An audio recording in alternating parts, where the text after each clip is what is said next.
In this video, we are going to discuss about kronchasana. To do kronchasana, you rest your one leg right outside your hip. So my hip is lying.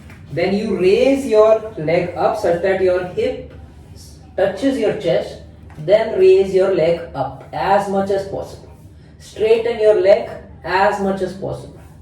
1, stay there. 1, 2, 3, 4, 5, 6, 7, 8, 9, 10, 11, 12, 13, 14, 15. Return. Do it from the other side. This pose really extends your hamstrings, extends your hips. This is an excellent pose for improving your digestion. It works on your guts. It will also promote hair gain because it directly works on your guts, directly improves the condition. That will bring in more vitamins to your head and make you look much more healthy. 2, 3, 4, 5, 6, 7, 8, 9, 10, 11, 12, 13.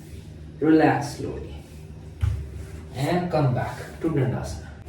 You can avoid this pose if you have knee injury of any kind, if you have hip injury of any kind. If you have ulcer in the stomach, again you can avoid this particular pose. If you have high blood pressure, you can avoid this pose.